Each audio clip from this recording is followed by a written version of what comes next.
नमस्कार, मैं हूं विकास चंद्र। आज जानेंगे कि कांग्रेस के पूर्व अध्यक्ष, वर्तमान सांसद, वर्तमान नेता प्रतिपक्ष राहुल गांधी अब वेल में क्यों नहीं उतरते हैं। सामान्य तौर पर आपने भी देखा होगा और मैं तो रोज़ ये लगभग अनुभव करता हूं,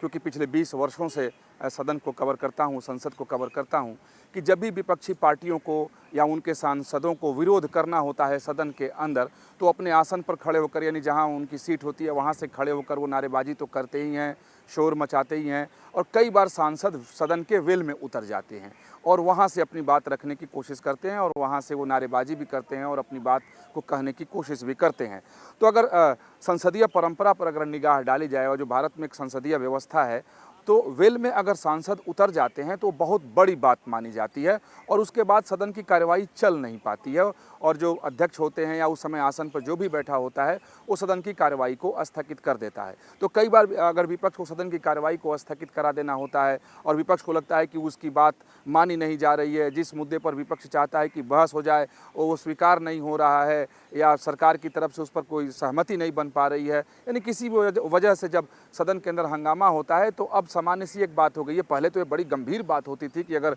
सांसद वेल में उतर जाएं, लेकिन इधर कुछ वर्षों से ये देखा जा रहा है कि अब अगर विरोध सदन के अंदर हो रहा है, अगर शोर शराबा है, हंगामा है, विरोधी पार्टियां अगर विरोध कर रही हैं, उनके सांसद खड़े हैं, तो तमाम सारे लोग वेल में आ जाते हैं। अब तो तख्ती भी लेकर के आ जाते हैं और प्ले कार्ड भी दिखाते हैं, तो और वहाँ से खड़े होकर विरोध करते हैं। उसके बाद सदन की कार्रवाई को स्थगित कर देना पड़ता है। तो लेकिन है ये गंभीर, और उसके बाद सदन की कार्रवाई नहीं चल पाती है और कई बार ऐसा होता है कि तमाम सांसद वेल में उतरकर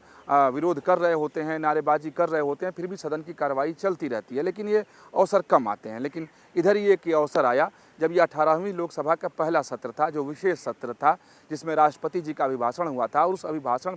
पर बहस के बाद प्रधानमंत्री नरेंद्र मोदी जवाब दे रहे थे, भाषण कर रहे थे। तो उस दरमियान तमाम कांग्रेस के सांसद और दूसरे विरोधी पार्टियों के सांसद वेल में उतरकर नारेबाजी कर रहे थे और प्रधानमंत्री नरेंद्र मोदी भाषण दिए जा रहे थे। क्योंकि वो ऐसा मौका था कि उस समय सदन की कार्रवाई स्थगित नहीं हो सकती थी, तो लिहाजा एक तरफ वेल के अंदर हंगामा हो रहा है, सांसद अपने जहां उनका आसन है, जहां स्थान है बैठने का, वहां भी खड़े होकर हंगामा कर रहे हैं, लेकिन सदन की कार्रवाई चलती रही और प्रधानमंत्री नरेंद्र मोदी अपना भाषण देते रहे। प्रधानमंत्री नरेंद्र मोदी का ये दर्द छलका। उन्होंने कहा कि उनकी आवाज़ को दबाने की कोशिश की गई और विरोधी पार्टियां चाह रहे थे, विरोधी सांसद ये चाह रहे थे कि वो बोले नहीं और सदन के अंदर प्रधानमंत्री की आवाज़ को दबा देने की कोशिश की गई। ये दर्द उनका सामने आया है। तो अब सवाल उठता है कि राहुल गांधी जब प्रधानमंत्री नरेंद्र मोदी बोल रहे थे तो तमाम अपने सांसदों को वेल की ओर इशारा कर रहे थे कि वेल में जाओ और वहाँ से विरोध करो।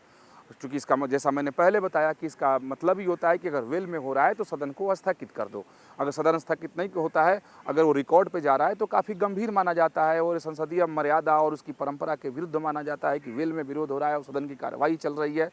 तो इसलिए राहुल गांधी प्रोत्साहित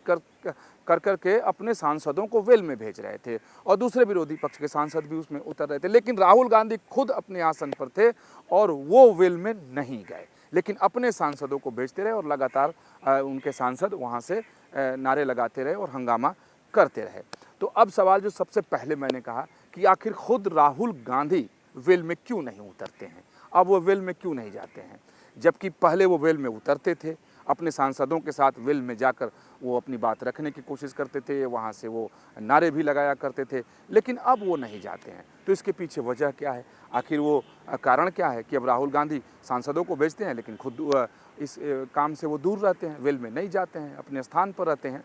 तो एक बड़ी रोचक इसके पीछे कहानी कह सकते हैं, बात कह सकते हैं, जानकारी आप कह सकते हैं कि ये 2014 की घटना है कि मोदी की सरकार तुरंत बनी थी और सदन के अंदर इसी तरीके से कह सकते हैं कि हंगामा हो रहा था और विपक्ष की तरफ से कुछ बात रखने की कोशिश की जा रही थी और लाल कृष्ण आडवाणी उस समय गांधीनगर से सांसद थे, वो आगे की पंक्ति में बैठे थे और जिधर विपक्ष के नेता बैठते हैं, सांसद बैठते हैं, उधर राहुल गांधी आगे की सीट पर बैठे हुए थे। मामला 2014 का है और उस समय विरोध करते हुए अपने सांसदों के साथ राहुल गांधी वेल में उतर गए और उतरकर उन्होंने जोरदार हंगामा किया और जब तक हाउस स्थगित नहीं हुआ, सदन की कार्रवाई को स्थगित नहीं कर दिया गया, राहुल गांधी अपने सांसदों के साथ वेल में ही रहे और जब सदन को स्थगित कर दिया गया तो सब वेल से निकल गए और जाने लगे। उसी दरमियान जब हाउस को स्थगित कर दिया गया तो लालकृष्ण आडवाणी जी ने राहुल गांधी को रोक लिया और उन्हें नसीहत दी। उनके कंधे पर, राहुल गांधी के कंधे पर लालकृष्ण आडवाणी ने हाथ रखा और कहा कि बड़े नेता कभी वेल में नहीं उतरते हैं। बस ये आप इसे एक लाइन कह सकते हैं, चंद शब्द कह सकते हैं कि लालकृष्ण आडवाणी ने इतनी ही नसीहत राहुल गांधी को दी थी कि बड़े नेता कभी वेल में उतरा नहीं करते हैं। इसके आगे लालकृष्ण आडवाणी ने कुछ भी नहीं कहा। और 2014 के बाद, यानी जब लालकृष्ण आडवाणी ने ये नसीहत राहुल गांधी को दी, तब से लेकर अब तक राहुल गांधी वेल में नहीं